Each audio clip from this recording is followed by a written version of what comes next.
The Empire had ruled the stars for 12,000 years. Their ships were everywhere. Their soldiers walked on 100 different worlds. 17 different species bowed before them. Some had joined by choice. Most had joined by force. They did not ask for loyalty. They demanded it. And those who refused learned very quickly what happened to those who said no. They themselves were tall creatures. Their skin was pale blue, and their eyes glowed with soft golden light. They believed they were chosen by the universe itself to rule over all other life. They called themselves the first children of the stars. Everyone else was beneath them. Everyone else existed only to serve.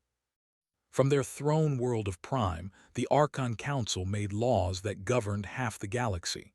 The High Archon sat on a chair made from the bones of conquered kings. It was a reminder to all who saw it. This is what happens to those who stand against us. This is the fate of the proud. For thousands of years, no one had challenged them. No one had dared. The last species to try had been wiped out so completely that even their name was forgotten. They made sure of that. They burned their books. They destroyed their cities. They killed their children. And then they erased them from history itself. This was the way of the Empire. Obey or die. There was no third choice. But the universe is vast, and even the mightiest empires have blind spots. Even they could not see everything. And in the darkness between stars, something was stirring. Something they had thought dead and buried 300 years ago. The humans. Commander stood on the bridge of his patrol ship, the Blade of Morning. He was young for an officer, only 200 years old. His golden eyes scanned the data screens before him with growing confusion. Something was wrong in Sector 7 Gamma, something he could not explain. 3 convoy ships had vanished in the past month, not destroyed, vanished. There was no wreckage floating in space. There were no distress signals recorded. There were no bodies. The ships had simply stopped existing. One moment they were there on the sensors. The next moment they were gone. Had reported this to his superiors. They had told him not to worry. Sensor errors, they said. Equipment malfunction. Perhaps pirates from the outer rim. Nothing to concern the great empire. But was not so sure. He had served on the borders for 50 years. He knew what pirates looked like on sensors. He knew what equipment errors looked like. This was neither. He pulled up the sensor logs again and studied them carefully. The last convoy had been carrying rare metals from a mining colony. 12 ships, armed escorts, standard formation. And then nothing. They had crossed into a region of empty space and simply disappeared. Zoomed in on the final sensor readings. There was something there, a faint signal, so weak that the computers had dismissed it as background noise, but had good eyes. He could see patterns where others saw chaos. The signal was not random, it had a structure, a rhythm, like a heartbeat in the void. He ran it through the ship's database, searching for a match. The computer worked for several minutes. Then it gave him a result that made his blood run cold. Engine signature partial match found. Species, human, status, extinct. Stared at the screen. That was impossible. The humans were dead. Everyone knew that. 300 years ago they had found their little world on the edge of the galaxy. Earth, they had called it.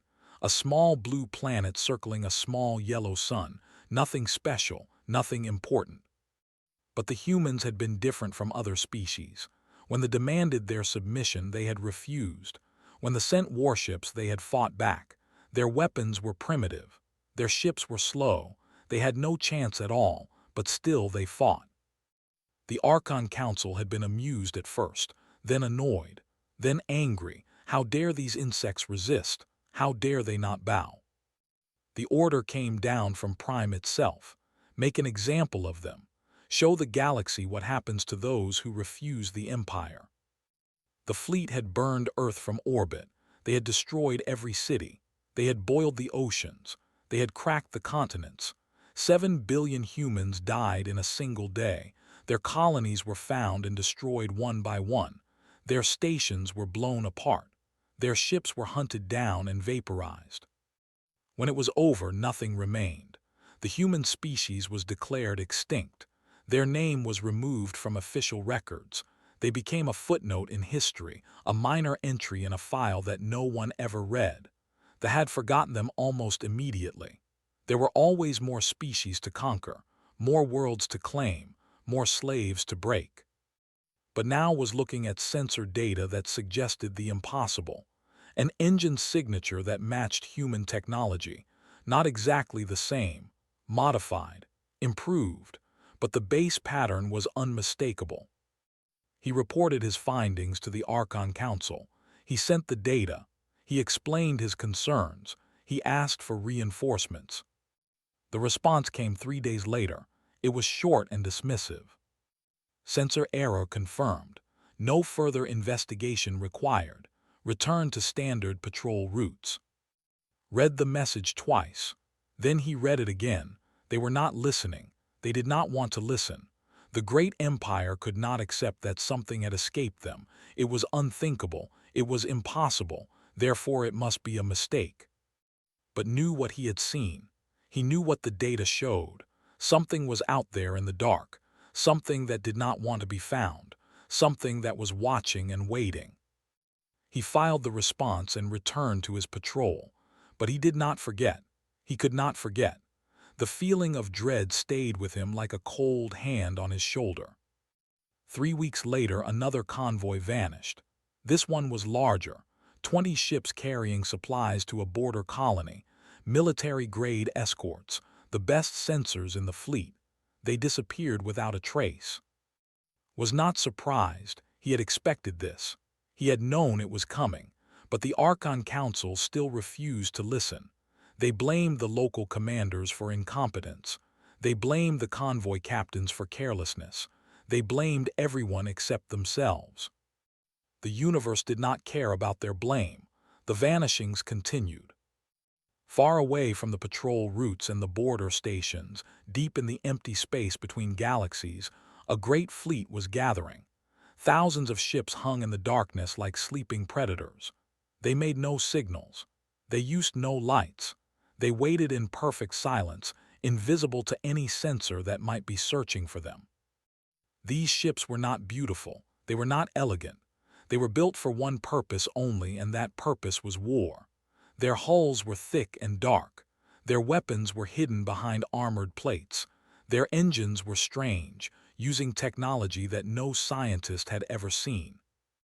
On the bridge of the largest ship, a woman stood looking at a holographic map of the galaxy. She was old but not frail. Her hair was gray, and her face was lined with years of hard living. A scar ran down her left cheek from a battle fought long ago. Her eyes were dark and cold, like the space around her. Her name was Admiral, and she commanded the Ghost Fleet. 300 years ago, her ancestors had fled the burning Earth. They had escaped on ships that were never meant for such a journey. Generation ships built in secret in the asteroid belt, hidden from sensors by luck and desperation. 3 million humans had survived the extinction of their species. They had fled into the void between galaxies. The long night, they called it. 3 centuries of darkness, 3 centuries of cold, 3 centuries of building, learning, and waiting. Admiral had been born on one of those ships. She had never seen Earth. She had never breathed fresh air or felt natural sunlight on her skin. But she knew every story of the old world. She knew every name of every city that had burned. She had memorized the death toll by heart. 7 billion souls. That number was carved into her mind. The children of the long night did not forget. They were raised on stories of fire and death. They were taught to hate before they learned to love. Every generation passed the grief to the next. Every child learned the same lesson. They took everything from us. One day we will take everything from them. Now that day was approaching. Admiral studied the map. She could see the patrol routes. She could see their supply lines. She could see their weaknesses. For 300 years her people had watched and learned. They had captured ships. They had studied technology. They had improved it. They had made it their own. The Ghost Fleet was not just human. Over the centuries, they had found allies. The galaxy was full of species that hated species that had been conquered and enslaved, species that remembered what freedom felt like. They had joined the humans in secret. They had shared technology and information. They had built something together in the dark. An alliance of the forgotten, an army of ghosts. Commander entered the bridge.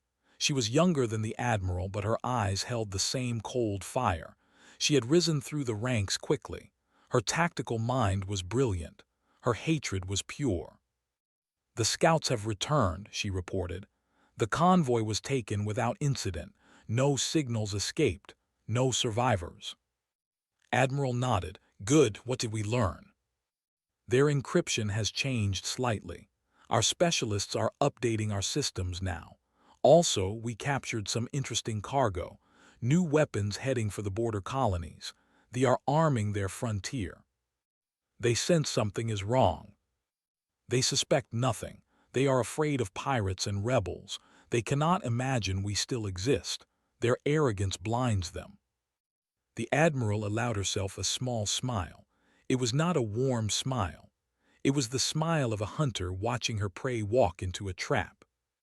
"Arrogance is always the downfall of empires," she said. "They believe they are eternal. They believe nothing can challenge them. That belief will be their death." She turned back to the map. Her finger traced a line from their current position to a bright point near the center of space. "Aura," she said, "their fortress system, home of the Third Armada, we strike there next." His eyes widened slightly. "That is a bold target, 40 dreadnoughts, 200 cruisers, heavy orbital defenses." "Yes, we could lose many ships." "We will lose some ships," the admiral agreed. "But we will not lose the battle. Our technology is superior now. Our soldiers are better trained, and we have something they do not have." "What is that?" Admiral looked at her with those cold, dark eyes. "We have nothing left to lose. They fight to protect their comfort.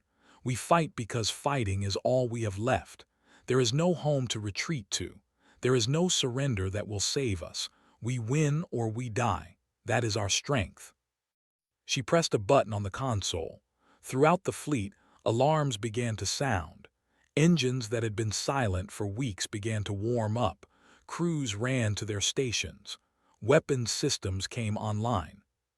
"Send the word to all ships," Admiral commanded. "The long night is ending. The fire is coming."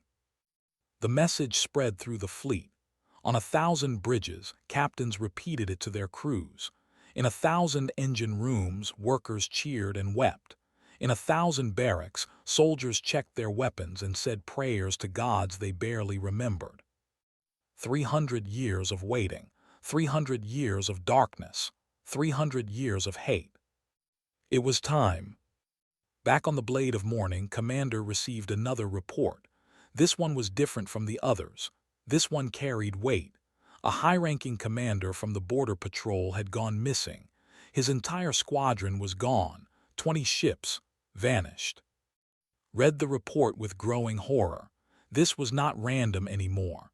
This was a pattern. Someone was testing their defenses. Someone was probing their weaknesses. Someone was preparing for something big. He tried again to warn his superiors. He sent messages to the Archon Council. He begged them to listen. He told them what he believed. The humans were back. The dead had returned. The Empire was in danger. The response was the same as before: dismissed, ignored, forgotten. Stood on his bridge and looked out at the stars. Somewhere out there, in the darkness he could not see, an enemy was gathering. An enemy that had waited 3 centuries for this moment. An enemy that had nothing to lose and everything to gain. He did not know exactly what was coming, but he knew it was coming soon, and he knew the Empire was not ready. The golden-eyed commander made a personal log that night. He recorded everything he knew, everything he suspected, everything he feared. He encrypted it with his personal codes and stored it in the ship's black box. "If someone finds this," he said quietly, "know that I tried to warn them. Know that I saw the signs. Know that I did everything I could, but they would not listen. The arrogance of empires is stronger than the wisdom of those who serve them." He paused and looked at his reflection in the dark window. "To whoever hears this, the dead are coming, prepare yourselves." The recording ended. The ship continued its patrol, and somewhere in the void between galaxies, 7,000 warships began their long journey toward the light. The Ghost Fleet was coming, and no one in the Empire knew. Not yet. The Aura system was the jewel of the military. It sat at the heart of their empire like a fist made of steel and fire. 3 planets circled a massive blue star. The innermost planet was a furnace where weapons were forged. The middle planet was a training ground where soldiers became killers. The outermost planet was the fortress itself, Aura Prime. Admiral stood on the command deck of his flagship, the Eternal Dominion. He was an old warrior. His blue skin had faded to almost gray with age. His golden eyes had seen 1,000 battles. He had crushed rebellions on 12 different worlds. He had never lost a fight in his entire life. The Third Armada was his pride. 40 dreadnoughts floated in perfect formation around Aura Prime. 200 cruisers patrolled the system's edges. Defense platforms armed with enough firepower to crack moons guarded every approach. This was the most protected place in the entire empire outside of Prime itself. Looked out at his fleet and felt satisfaction. Nothing could touch him here. Nothing could threaten this place. He was invincible. He was wrong. The first sign of trouble came at dawn on the fortress world. A junior officer noticed something strange on her sensor screen. A flicker, a shadow, there and gone so fast she was not sure she had seen it at all. She reported it to her superior. He dismissed it as a sensor glitch. The systems in Aura were old. They needed maintenance. These things happened. But the flickers continued, more and more of them, shadows at the edge of detection, ghosts in the void. The junior officer grew worried. She filed a formal report. It was ignored. Then the outer patrol ships began to disappear. The first was a small cruiser named the Swift Blade. It was patrolling the system's outer edge when its signal simply stopped. No distress call, no explosion, nothing. The ship was there one moment and gone the next. Ordered a search. They found nothing, no wreckage, no bodies, no answers. Before the search was finished, 2 more ships vanished, then 3 more. Then a whole patrol group of 5 ships disappeared together. Now was worried. He ordered all ships to full alert. He pulled his patrols back closer to the fortress world. He activated every sensor and every weapon. Something was out there. Something was hunting his ships. But he was too late, far too late. At exactly noon local time, the sky above Aura Prime went dark. It happened so fast that people on the surface thought a cloud had passed over the sun. But there were no clouds on Aura Prime. Its atmosphere was thin and dry. The sky was always clear. Admiral looked up and felt his blood freeze in his veins. Ships, thousands of ships. They had appeared from nowhere, dropping out of a form of faster-than-light travel that they had never seen before. They filled the sky from horizon to horizon. Dark ships, angular ships, ships built for war and nothing else. The Ghost Fleet had arrived. For a long moment, no one on either side moved. They stared at the impossible sight before them. The human ships hung in space like a storm cloud waiting to unleash its fury. The silence was total. The tension was unbearable. Then Admiral gave the order. Begin. The Ghost Fleet attacked with perfect coordination. Every ship moved as part of a single machine. They had trained for this moment for decades. They had practiced this attack 1,000 times in simulations. Now they were doing it for real. The first wave of missiles screamed toward the defense platforms. But these were not ordinary missiles. They carried warheads designed by human scientists who had spent 3 centuries studying technology. The warheads passed through shields like they were not even there. The platforms exploded one by one, turning into balls of flame and metal. screamed orders at his captains. The Third Armada formed for battle. 40 dreadnoughts turned their massive guns toward the enemy. 200 cruisers rushed to support them. This was still the greatest fleet in the Empire. They would not fall easily. But the humans had expected this. The second wave of the attack came from a direction no one expected. Small ships, barely visible on sensors, had slipped past the main fleet during the confusion. They carried no weapons. They carried something worse. Electronic warfare packages that infected computer systems like a disease. One by one, ships began to lose control. Their weapons would not fire. Their engines would not respond. Their shields flickered and died. The crews screamed and pounded on their controls, but nothing worked. The virus spread from ship to ship through their communication networks. Watched in horror as half his fleet went dark, ships drifted helplessly in space, unable to fight or flee. The human fleet picked them apart with cold precision. No mercy, no hesitation, just death. The admiral ordered his flagship to cut all external communications. The virus could not spread if there was no network to carry it. It saved the Eternal Dominion, but it also left him blind. He could not coordinate with his remaining ships. He could not call for help. He was alone. The battle lasted 6 hours. It felt like 6 years. They fought hard. They were proud warriors. They would not surrender easily, but they were fighting an enemy they did not understand. An enemy that had studied them for 300 years. An enemy that knew every weakness and every flaw. Human ships danced around the dreadnoughts like wolves around wounded bears. Their weapons found gaps in armor. Their missiles struck critical systems. Their fighters swarmed over the great ships like insects, tearing them apart piece by piece. By the 5th hour, the Third Armada was broken. Half the ships were destroyed. A quarter more were drifting dead in space. The rest were surrounded, damaged, and hopeless. Admiral stood on his burning bridge. Blood ran down his face from a wound on his forehead. Smoke filled the air. Alarms screamed in his ears. Around him, his crew was dying. The Eternal Dominion was dying. Everything he had built in his long life was dying. He opened a channel to the enemy fleet. It was the hardest thing he had ever done. "This is Admiral of the Third Armada," he said. His voice was steady. He would not show weakness. "We request terms for surrender." The response came after a long pause. It was a woman's voice, speaking the old tongue with an accent that had been dead for 3 centuries. "We do not accept surrender. We accept only extinction." Closed his eyes, so this was the end. This was how the great would fall, killed by ghosts from the past. But the voice continued. "However, we are not here for extinction today. We are here to send a message. You will live, Admiral. Your crew will live. Your surviving ships will be allowed to leave. But you will carry our words to your masters on Prime. You will tell them what you saw here. You will tell them who did this." The mane of the Eternal Dominion flickered.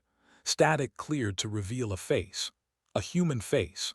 A woman with gray hair and cold eyes and a scar running down her cheek. Admiral looked at her defeated enemy with no emotion at all. "Tell your Archons that the dead have returned," she said. "Tell them that Earth remembers. Tell them we spent 300 years in the darkness between galaxies. We learned, we hid, we built, we waited, and now we are here." She leaned forward, and her eyes seemed to burn with an inner fire. "Tell them the Ghost Fleet is coming for them. Tell them we remember every city they burned, every child they killed, every dream they destroyed. We remember it all, and we do not forgive." Found his voice.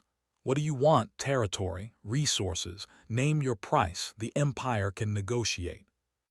Laughed. It was not a pleasant sound. "What do we want? We want justice. We want the Archon Council to answer for their crimes. We want the 17 species you have enslaved to be free. We want the galaxy to know that the mighty are not gods. They are just another empire that rose and fell.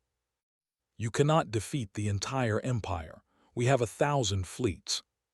We know, we have counted them all. We know where they are stationed. We know how many ships they have. We know the names of their commanders. We have been watching you for 3 centuries, Admiral. We know everything about you." She smiled that cold, empty smile again. "And you know nothing about us." The screen went dark. The communication ended. True to her word, Admiral ordered her fleet to pull back. They collected their dead and wounded. They gathered data from the destroyed ships. They took what they wanted and left what they did not need. The survivors of the Third Armada were allowed to leave. Their ships were damaged but still able to fly. They limped away from Aura like wounded animals fleeing a predator they could not fight. Admiral watched the human fleet disappear into the darkness. They did not chase. They did not finish the job. They simply vanished as if they had never been there at all. But the evidence of their visit remained. The wreckage of 40 dreadnoughts floated in orbit around Aura Prime. The fortress world's defenses were gone. The greatest military installation in the Empire outside of the capital was destroyed, and had to tell the Archon Council what had happened. The journey back to Prime took 3 weeks. Every day felt like torture, knew what waited for him. The Archons did not accept failure. They did not forgive defeat. He might be executed for this. He might be made an example. But he also knew he had to tell them the truth. If he lied, if he hid what had happened, the Empire would not prepare, and the humans would come again. He had seen their ships. He had felt their power. If they did not take this threat seriously, they would all die. He arrived at Prime with the shattered remains of his fleet. The Archon Council summoned him immediately. He walked into their great chamber with his head held high. He would not beg. He would not make excuses. He would tell them what he had seen. High Archon sat on his throne of bones, looking down at the defeated admiral with contempt in his golden eyes. He was the most powerful being in the Empire. His word was law. His anger was death. "You lost," said. His voice was cold. "You lost Aura, you lost 40 dreadnoughts, you lost 200 cruisers. Explain." Stood straight and spoke clearly. "We were attacked by a force we did not expect. Humans. Survivors of the species we destroyed 300 years ago. They have been hiding in the void between galaxies, building a fleet. They call themselves the Ghost Fleet. Their technology is superior to ours. Their tactics are perfect. They knew our weaknesses before we knew them ourselves." Silence fell over the chamber. The Archons looked at each other with confusion and disbelief. "Humans," said slowly, "you expect us to believe that the humans survived, that they defeated the Third Armada." "I saw it with my own eyes, High Archon. I fought them. I lost to them. They are real and they are coming for us." One of the other Archons laughed. "This is ridiculous. The humans were primitive. Their technology was centuries behind ours. They could not have built a fleet capable of defeating our best armada." "They had 300 years to learn," said. "They captured our ships. They studied our technology. They improved it. They found allies among the species we have conquered. They built something in the darkness that we never imagined." His eyes narrowed. "Allies? What allies?" "I do not know. But their fleet was too large to be built by humans alone. Someone helped them, someone with resources and knowledge, someone who hates the Empire." The council erupted in argument. Some believed, some thought he was lying to cover his own failure. Some demanded his execution. Some demanded more information. The debate raged for hours. Finally raised his hand. Silence fell instantly. "Whether this story is true or not, we must respond," the High Archon said. "If there is a fleet in the outer regions, we must find it and destroy it. If the humans have truly returned, we will finish what we started 3 centuries ago. This time, we will leave no survivors." He looked at with cold eyes. "You will keep your life, Admiral, for now. You have served the Empire well for many years and your defeat was against an unknown enemy. But you will not command again. You are retired, effective immediately." Bowed his head. It was more mercy than he had expected. The rest of you, continued, addressing the council, will prepare the Empire for war. Call the fleets home, strengthen our defenses, find these humans and destroy them. They have ruled the stars for 12,000 years. We will not fall to ghosts and memories. The council shouted its agreement. Orders went out to every corner of the empire. Ships began to move. Soldiers began to train. The great machine of war started to turn. But far away, in the darkness between stars, Admiral watched the reports from her spies with satisfaction. The Empire was scared. The Empire was preparing. The Empire was doing exactly what she wanted. They are gathering their fleets, Commander reported, pulling ships from the border regions, concentrating their strength. Good, said. Let them. While they gather, the worlds they leave behind will have room to breathe. The resistance movements will grow stronger. The cracks in the empire will widen. What is our next target? The Admiral studied her map for a long moment. Then she pointed to a world near the edge of space. IV, a slave world, home to 3 million members of the species. They were conquered 500 years ago. They have been waiting for freedom ever since. We are going to free them. We are going to show the galaxy that the Empire can be beaten. We are going to show the conquered species that there is hope. We are going to light a fire that they cannot put out. She turned to face her officer. Her eyes burned with purpose. The Ghost Fleet does not fight for territory. We do not fight for resources. We fight for something bigger. We fight for justice. We fight for freedom. We fight for everyone they have ever hurt. She looked out at the stars with the cold determination of a woman who had nothing left to lose. And we will not stop until the Empire falls. The fleet began to move again, thousands of ships sliding through the darkness, an army of ghosts on a mission of vengeance. The war had just begun, and the galaxy would never be the same. High Archon demanded answers. He screamed at his intelligence officers. He threatened his spies with death. He threw objects across his throne room in rage. Where had the humans come from? How had they survived? How had they built a fleet capable of destroying the Third Armada? The answers came slowly, pieced together from old records, captured transmissions, and reports from agents throughout the galaxy. What emerged was a story that should have been impossible, a story of survival against all odds, a story that made even the proud feel a cold touch of fear. 300 years ago, when they burned Earth, they believed they had killed everyone. They were wrong. In the years before the attack, some humans had seen what was coming. They had watched the conquer species after species. They had studied the pattern: first contact, demands for submission, refusal, destruction. It was always the same. These humans knew that their world would be next. They knew that their government's hope for peaceful coexistence was foolish. They knew that they did not negotiate with species they considered inferior. And they knew that humanity would fight. Humanity always fought. So they made a plan. Deep in the asteroid belt between Mars and Jupiter, they built ships in secret, not warships. They knew they could not defeat them in battle. Instead, they built generation ships, massive vessels designed for a journey of centuries, ships that could carry the last hope of humanity into the darkness between galaxies, where no one would ever think to look. They called the plan Project Exodus. Only a few thousand people knew about it. They worked in silence, in hidden facilities, using resources stolen bit by bit from legitimate projects. They built their ships slowly, carefully, always watching for sensors, always ready to destroy everything if they were discovered.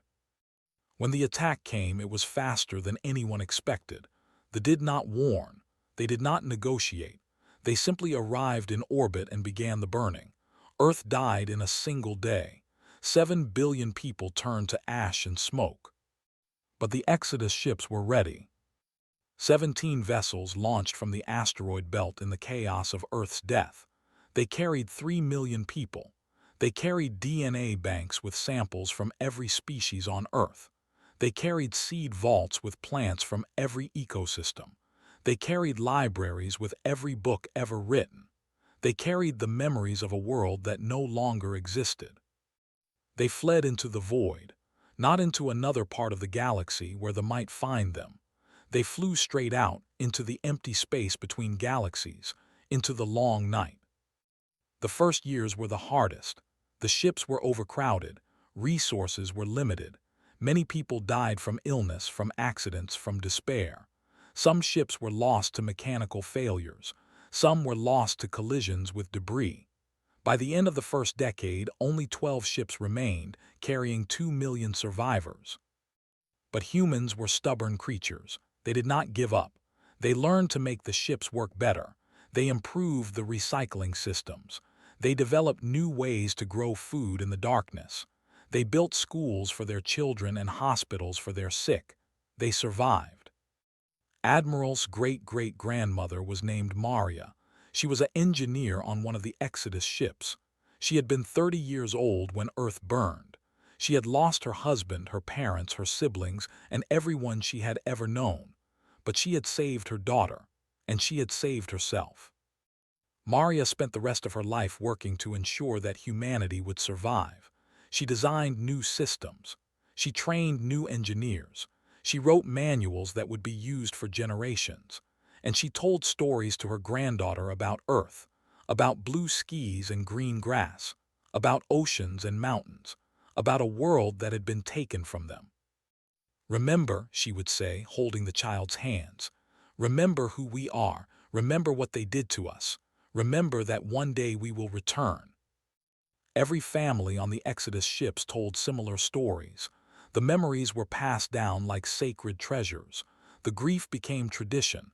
The hatred became heritage. Generation after generation, the children learned the names of the cities that had burned.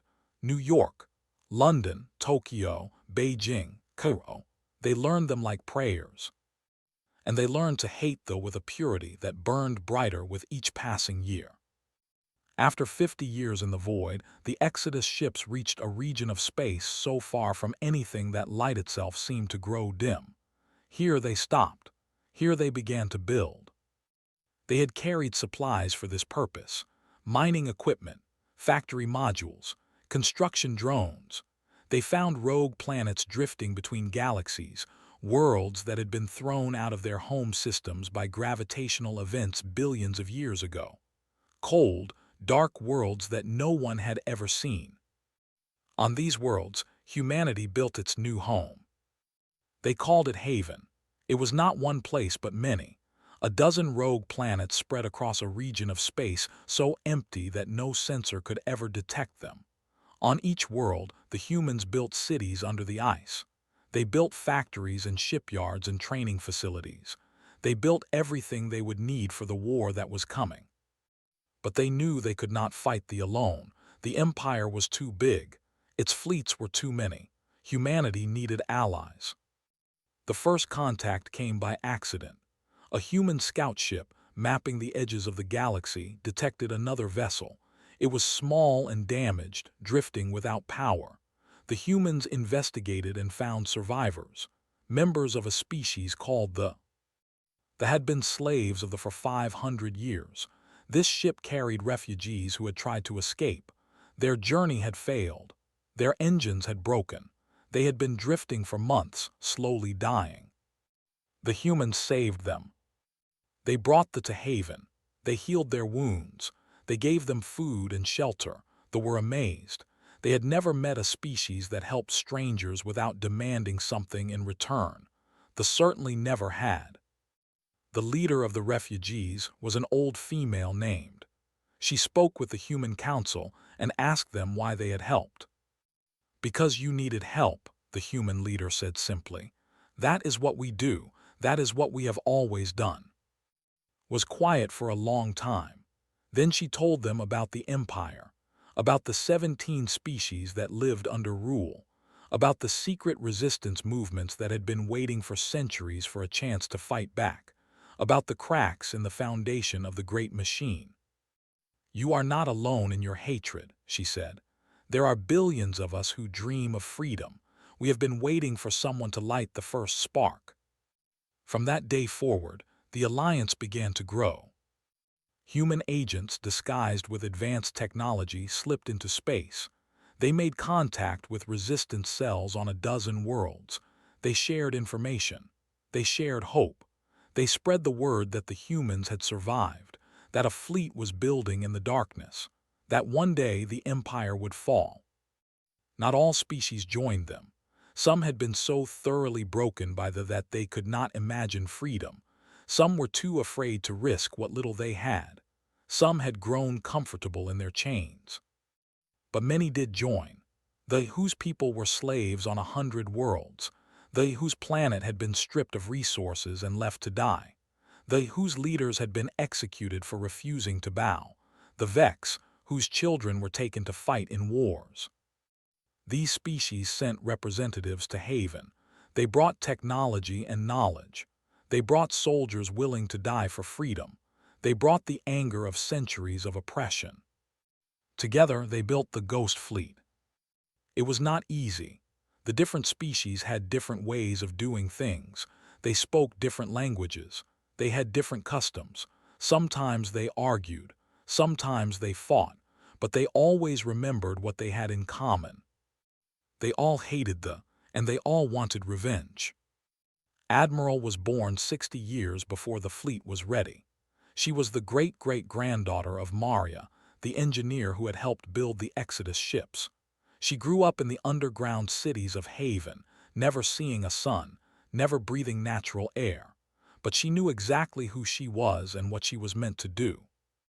From the time she was a child, she trained for war. She learned tactics and strategy. She studied weaknesses. She memorized the locations of every fleet, every military base, every supply line. She became the greatest military mind that humanity had ever produced. But she was more than just a warrior. She was a leader. She could inspire people with her words. She could make them believe that victory was possible. She could unite species that had never worked together before. When the Council chose her to command the Ghost Fleet, no one was surprised. She was the obvious choice. She was the one they had been waiting for. The years of final preparation were intense. The fleet practiced its attacks against simulated defenses. The soldiers trained until they could fight in their sleep.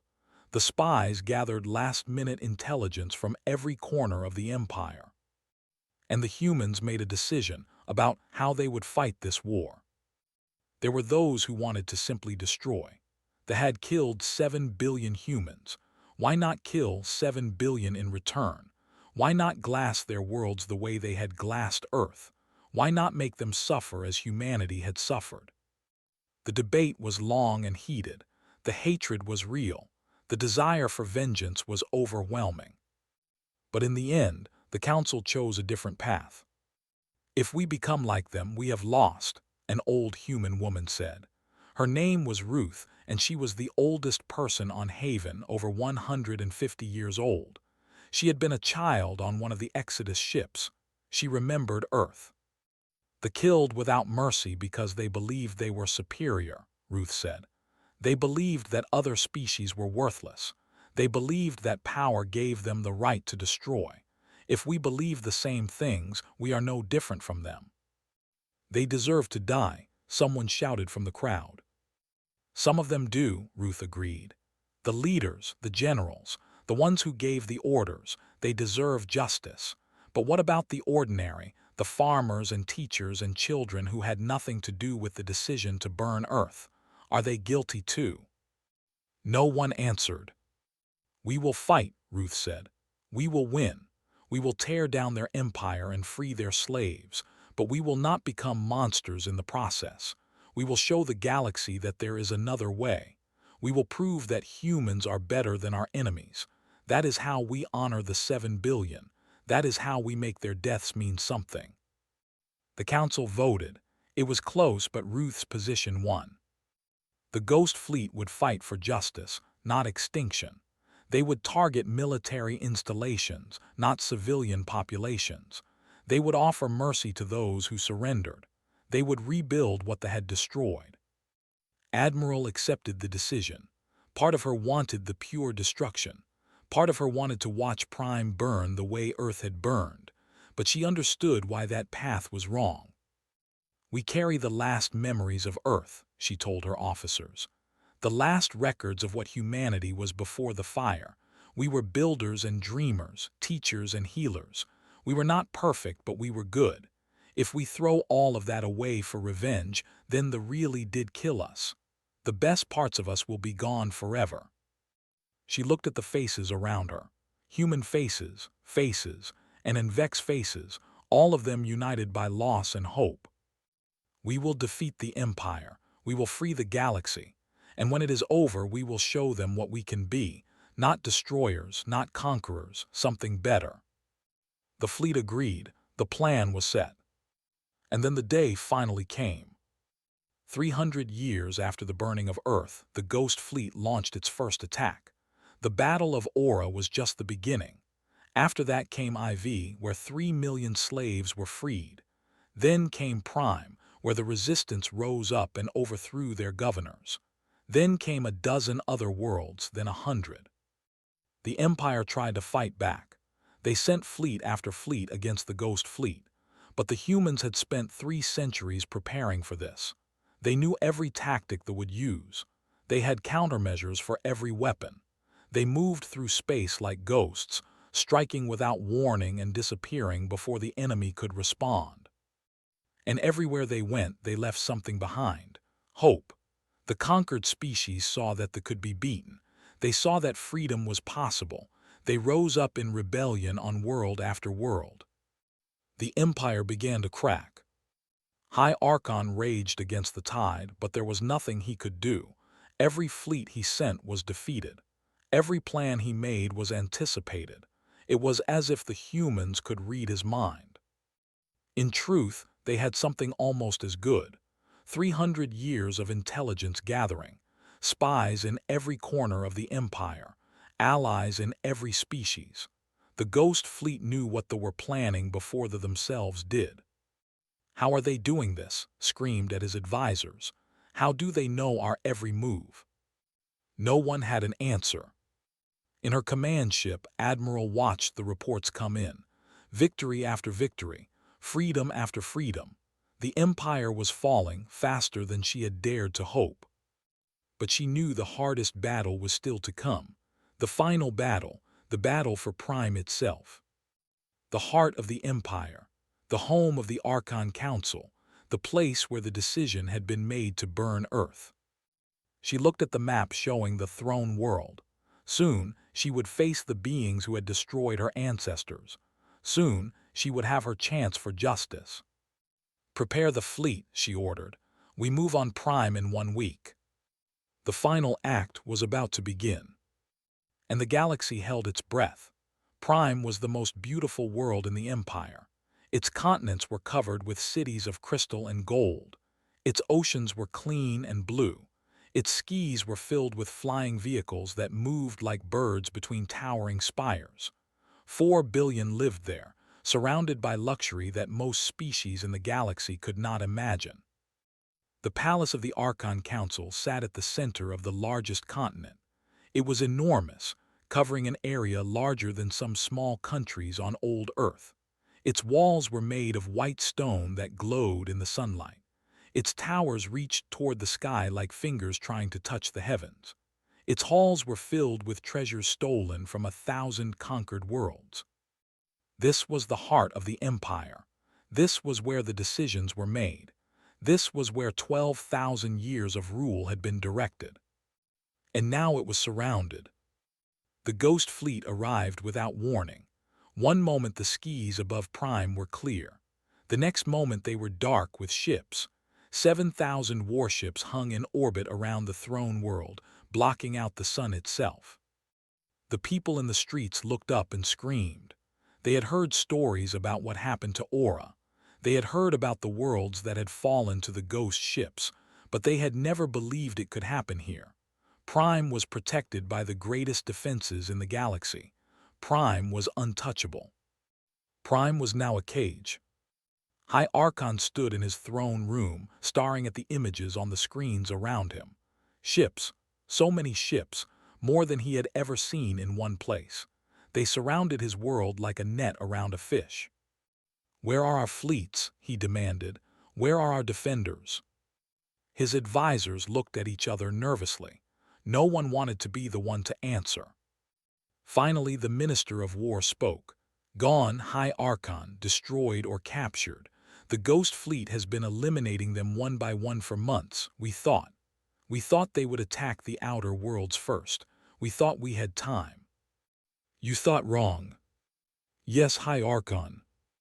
Gripped the arms of his throne until his knuckles turned white. This could not be happening. They were the rulers of the stars. They had crushed every enemy they had ever faced. They could not fall to a species they had exterminated 3 centuries ago. "Activate the planetary defense grid," he ordered. "All weapons, maximum power." The Minister of War hesitated. "High Archon, the defense grid is not responding." "What do you mean, not responding?" "The systems have been compromised. Our technicians are trying to regain control, but someone has infected our networks. The defense platforms are offline. The shield generators are offline. Everything is offline." His face turned pale. "Sabotage." "It appears so. The maintenance crews for the defense systems were mostly made up of workers. They have all disappeared." The High Archon understood then. The humans had not just built a fleet. They had built a network of spies and saboteurs throughout his entire empire. They had been planning this for generations. Every servant, every worker, every member of every conquered species had been a potential agent. He had been surrounded by enemies for years and had never known it. A communication signal cut through the chaos on the bridge. A message from the Ghost Fleet. Considered refusing to answer, but what would be the point? They had won. At least he could face them with dignity. "Put it through," he said. The main screen flickered and Admiral appeared. She looked the same as she had in the recordings from Aura. Gray hair, cold eyes, a scar down her cheek. But there was something different in her expression now. Something that almost looked like sadness. "High Archon," she said, "you know who I am. The human, the ghost, the woman who destroyed my fleet at Aura. Admiral, commander of the Ghost Fleet, daughter of the Long Night, great-great-granddaughter of Maria, who survived the burning of Earth because she was lucky enough to be in the asteroid belt when your ships came." Said nothing. "You killed 7 billion of my people," continued. "You burned our world. You destroyed our colonies. You erased us from your records as if we had never existed. You thought you had won. We did win. You are just the remnants. We are the survivors. We are the memory. We are the children of the dead, and we have come to settle the debt." The High Archon looked at the screens showing the fleet surrounding his world. "Then do it. Fire your weapons. Burn Prime the way we burned Earth. Take your revenge." To his surprise, shook her head. "We could, you know that. 7,000 ships, more than enough firepower to crack this planet like an egg. We could kill everyone here. 4 billion. We could make you feel what we felt 300 years ago." She paused. "But we will not." Blinked. "What?" "We are not you. That is the difference between us. You killed because you could, because you believed you had the right, because you saw us as inferior creatures who did not deserve to live. We do not believe those things. We do not want to believe those things." "Then what do you want?" Admiral leaned forward, her eyes locking with his through the screen. "We offer what you never offered us. A choice. Surrender. Dissolve the Archon Council. Free the 17 species you have enslaved. Allow war criminals to face trial for their crimes. End the Empire peacefully, and no one else needs to die." Stared at her. "You expect me to surrender, to give up everything we have built over 12,000 years. I expect you to do what is right. For once in your history, I expect that to show mercy. And if I refuse?" His expression hardened. "Then we will take what we want by force. Your fleet is gone. Your defenses are down. Your people are surrounded. You cannot win this fight. The only question is how many more will die before it ends. The High Archon thought about his options. He could refuse. He could order his people to fight to the last breath. Many would be willing to die for their empire. Many would consider surrender a fate worse than death. But what would that accomplish? The Ghost Fleet would still win. The only difference would be how many corpses they left behind. He needed time to think, time to find some advantage. "I will consider your terms," he said. "Give me 3 days. 3 days to plot against us. 3 days to call for help that will never come. No, you have until dawn tomorrow. When the sun rises over this city, you will have your answer ready. Surrender or destruction. There is no third option." The screen went dark. Sat alone in his throne room, surrounded by the symbols of power that had meant so much to his ancestors. The throne of bones, the treasures of conquered worlds, the banners of victory. All meaningless now. He called his council together. The surviving archons gathered in the great chamber, their faces showing fear and confusion. These were the most powerful beings in the galaxy, and they did not know what to do. "We must fight," said Archon, the oldest member of the council. "Our ancestors would never have surrendered. We must die with honor." "What honor is there in pointless death?" asked Archon Myra, the youngest. "The humans are offering us a chance to survive. Our people, our culture, our history can continue. We just have to give up power." "Give up power? That is everything we are." "No, it is everything we have been. Perhaps it is time to be something different." The argument went on for hours. Voices were raised. Accusations were made. At one point, 2 archons nearly came to blows before guards separated them. Through it all, sat silent on his throne, thinking. He remembered the stories his father had told him about the burning of Earth, how the humans had fought back even when they knew they could not win, how they had refused to surrender even as their world died around them. His father had called them foolish, primitive, stupid, but now wondered if there was another word for it. Brave. The humans had faced extinction and had not broken. They had fled into the void and had not despaired. They had spent 3 centuries building something in the darkness, driven by nothing but hatred and hope. And now they had returned to face the enemy that had destroyed them. Could they do the same? If the situations were reversed, would his people have the strength to survive in the long night? Would they have the patience to wait for 300 years? Would they have the courage to come back? He was not sure. Finally, as the night wore on and the arguments continued, made his decision. "Enough," he said. The chamber fell silent. "I have heard all of your words. I have considered all of your positions.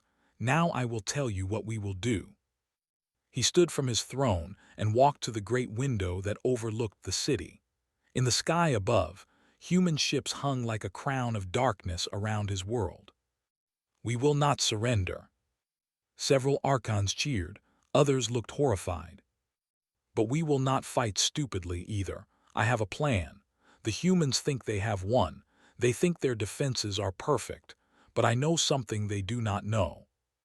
He turned to face his council. "There is a weapon, a secret weapon hidden beneath this palace. It was built by my great-grandfather for exactly this situation. A last resort, a final option.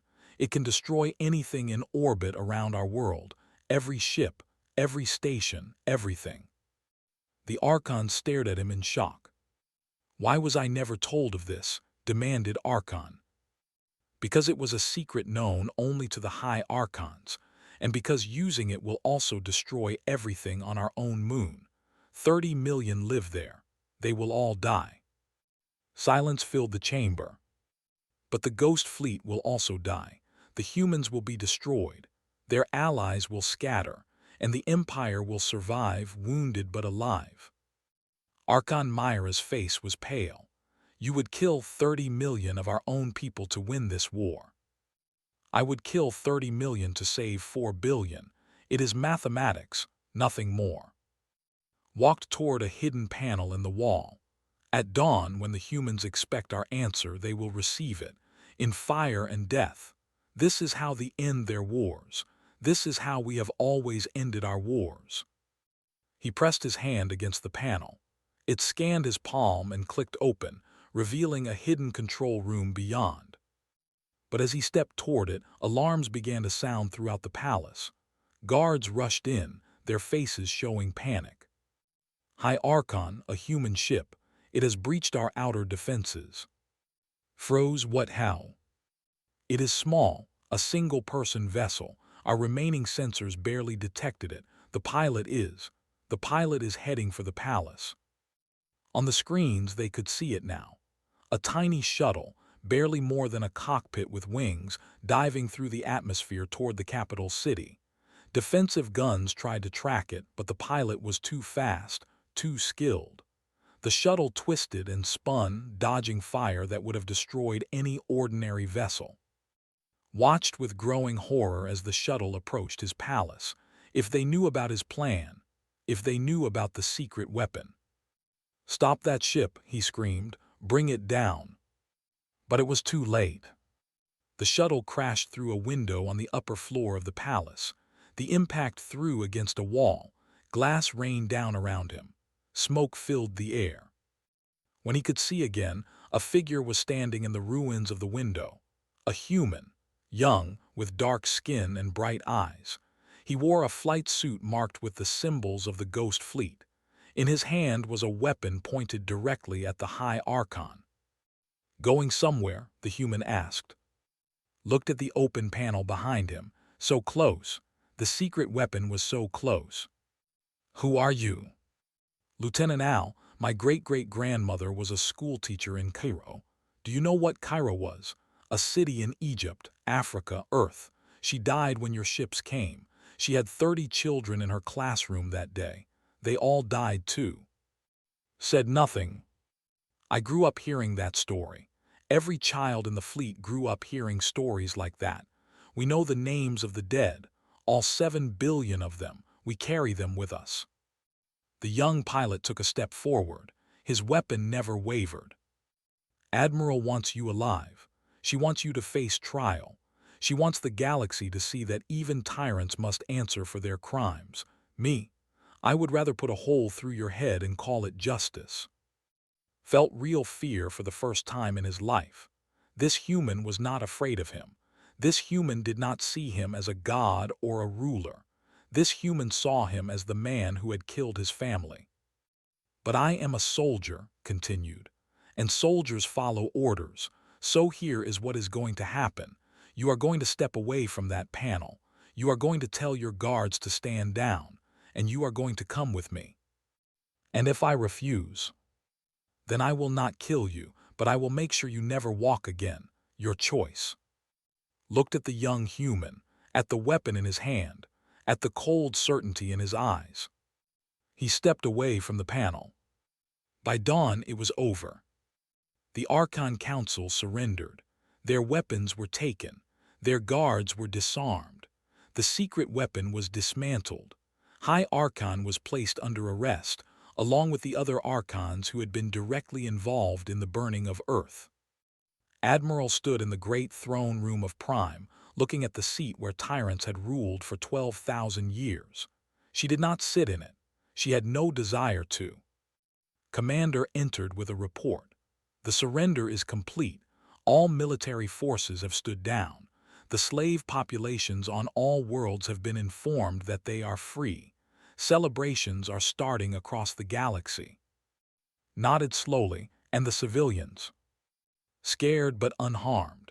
We have made it clear that we are not here to punish the innocent. Only those who are guilty of crimes will face trial." "Good. Make sure our troops understand that. Any soldier who harms a civilian will face justice themselves.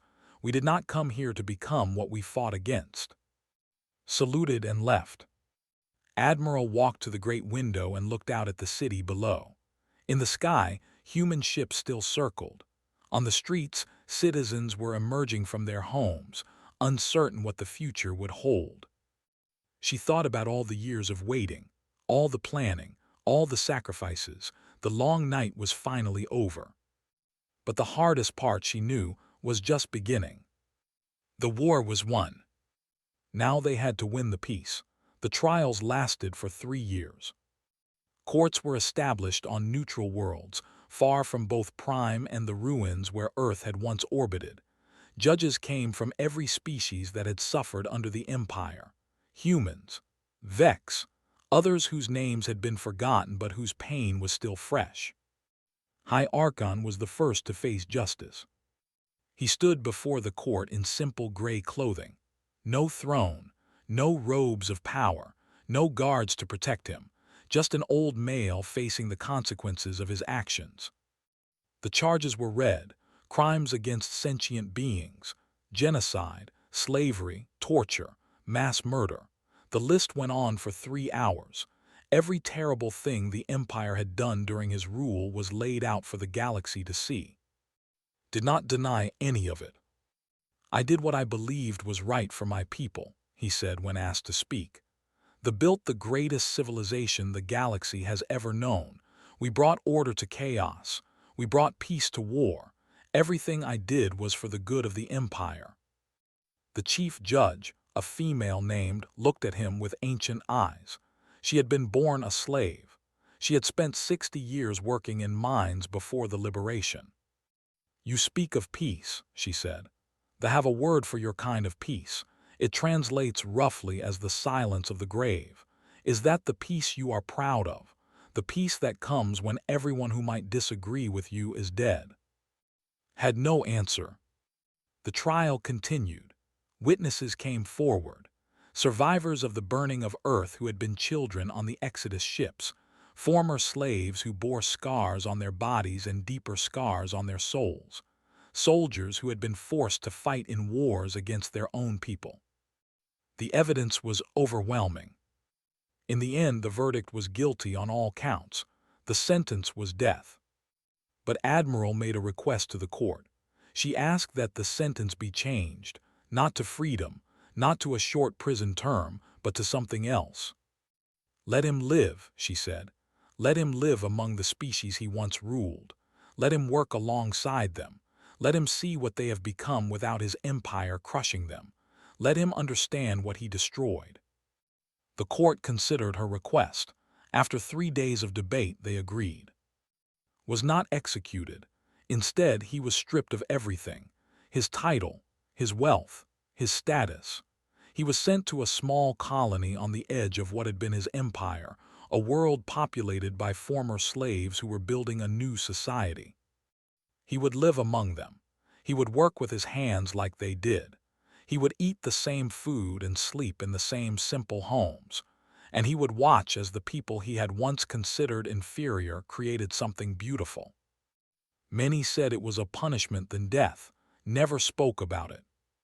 The other Archons faced similar fates. Some were executed for crimes too terrible to forgive. Most were sent to live among the people they had hurt, stripped of power and forced to see the world through different eyes. The people themselves were not punished. The humans made this clear from the beginning. Ordinary who had simply lived their lives under the Empire were not responsible for its crimes. They were allowed to keep their homes, their families, their culture. But they were no longer rulers. They were simply one species among many in a galaxy that was learning to be free. The reconstruction took decades. The Ghost Fleet did not try to replace the Empire with a human one. Admiral made sure of that. Humanity had not fought for 3 centuries to become conquerors themselves. Instead, they helped build something new, a council of free species, a government where every voice was heard and every world had a say. It was messy and complicated and sometimes frustrating. Democracy always was. But it was free. That was what mattered. The human refugees began to spread across the galaxy. After 300 years in the darkness between stars, they were hungry for light and air and open skies. They settled on worlds that welcomed them. They built new cities and new lives. Some returned to the place where Earth had been. They found nothing but rubble and dust. the remains of a world that existed now only in memory. They built a memorial there, a simple structure floating in space, listing the names of every city, every nation, every people who had lived and died on the blue planet. Every year, on the anniversary of the burning, ships came from across the galaxy to gather at the memorial. Humans, Vex, even some who had come to understand the horror of what their ancestors had done. They came to remember. They came to promise that such a thing would never happen again. Admiral retired after the reconstruction was well. She was tired. The war had taken everything she had, and she had nothing left to give. She settled on a small planet far from the centers of power. It was a quiet world with rolling hills and blue skies, and a sun that set in colors she had never seen during the long night. She bought a small piece of land and built a simple house. For the first time in her life, she grew things: vegetables, flowers, fruit trees. She learned to work the soil with her hands instead of commanding fleets with her voice. She learned to measure time by seasons instead of battles. She was not happy exactly. Too much had happened for simple happiness, but she was at peace. Sometimes visitors came, old soldiers from the Ghost Fleet who wanted to see their commander one last time, representatives from freed species who wanted to thank her, historians who wanted to record her memories. She welcomed them all. She told her stories. She answered their questions. She tried to explain what it had been like, living in the darkness, carrying the weight of 7 billion dead on her shoulders. "Did you ever want to destroy them?" a young human student asked her once. Did you ever want to burn their world the way they burned Earth? Thought about the question for a long time before answering. "Every day," she admitted. "For most of my life, that was all I wanted. When I closed my eyes, I saw fire. When I dreamed of their cities burning. The hatred was like a poison in my blood. It kept me alive, but it was also killing me slowly." What changed? I remembered who we were before the burning, before the long night. Humans were not perfect. We had our own wars and cruelties, but we also had something else. We had compassion. We had mercy. We had the ability to look at someone who was different from us and see a person instead of an enemy. She looked at the young student with old, tired eyes. "If I had burned Prime, I would have destroyed that. The best part of humanity would have died with the. We would have become exactly what they were. Monsters who killed because they could.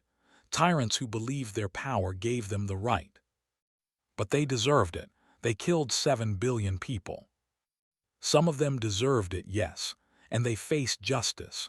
But what about the children who were born after the burning? They had no part in it.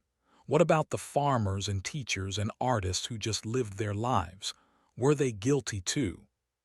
The student was silent. "Revenge is easy," said. "Justice is hard. We chose the hard path, and I believe it was the right choice." Commander found her own peace in a different way.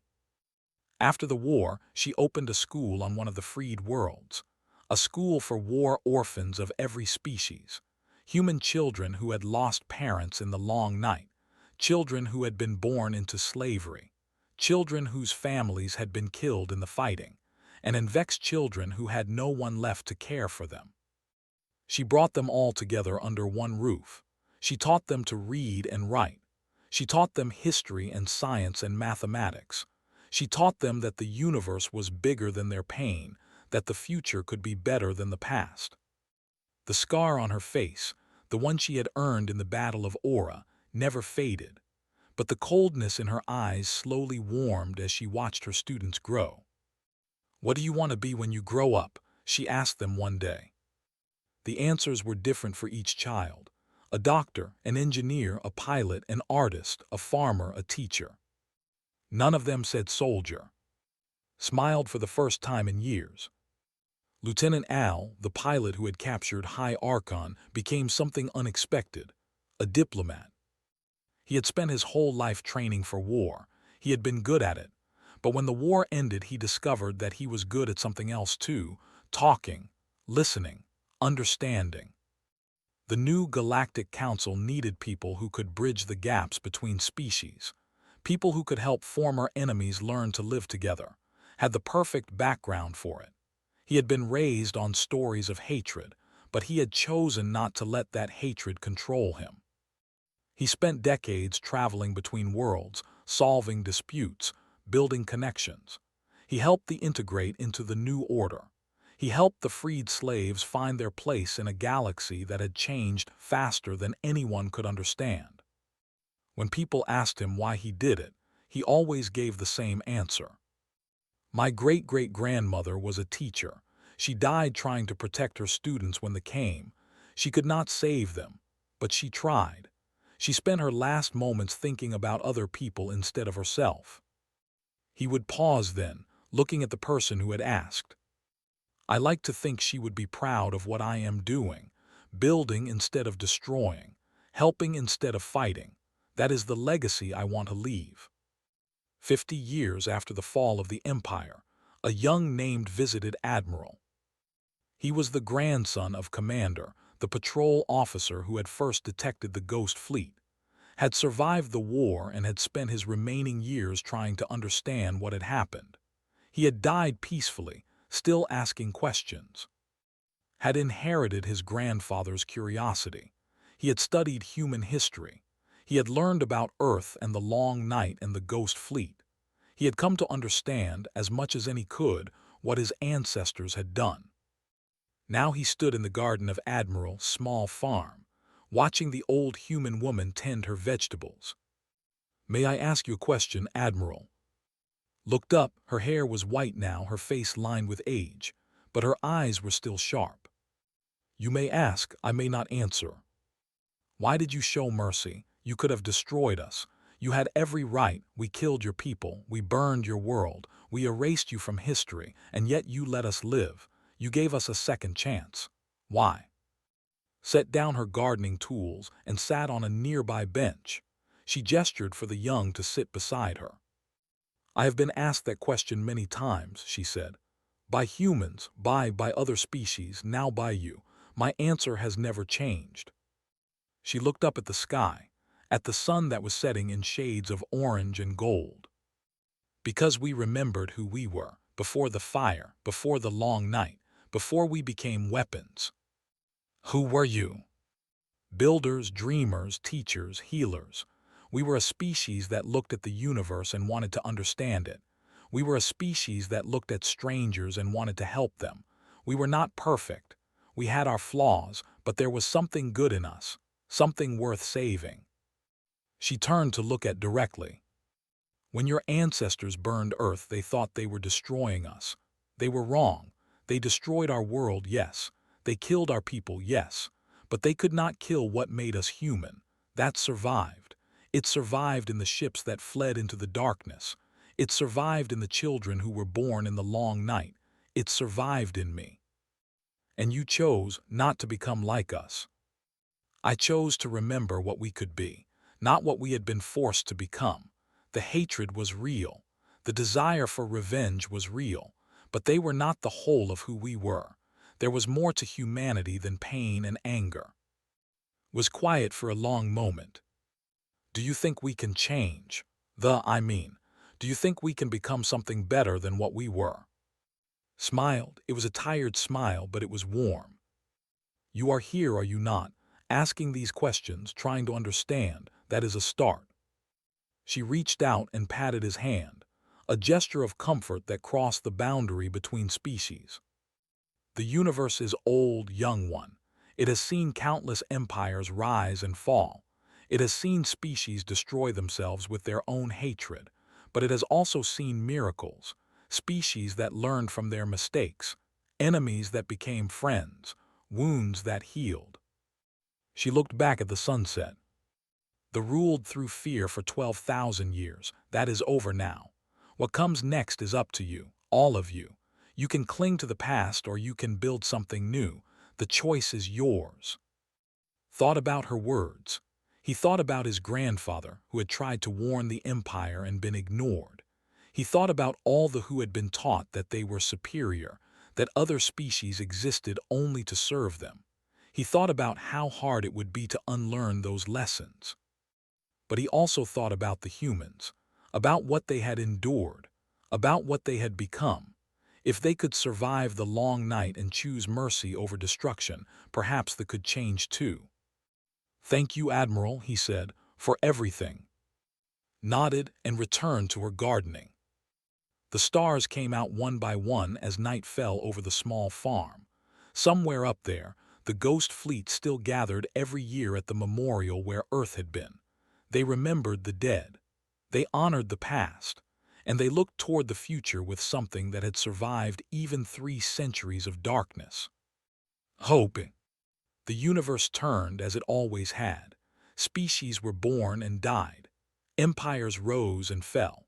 But in the quiet corners of the galaxy, in the schools and farms and homes of 100 worlds, something new was growing.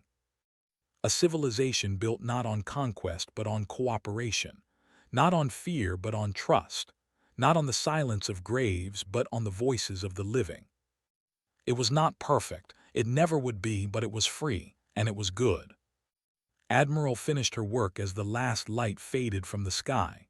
She stood slowly, her old bones protesting, and looked up at the stars. "We did it," she whispered to the 7 billion dead. "We survived, we remembered, and we stayed human." The stars sparkled silently above her. Somewhere in the darkness between galaxies, in the cold void where humanity had hidden and grown and waited, the long night was finally, truly over. The ghost had found peace, and the galaxy had found a new beginning.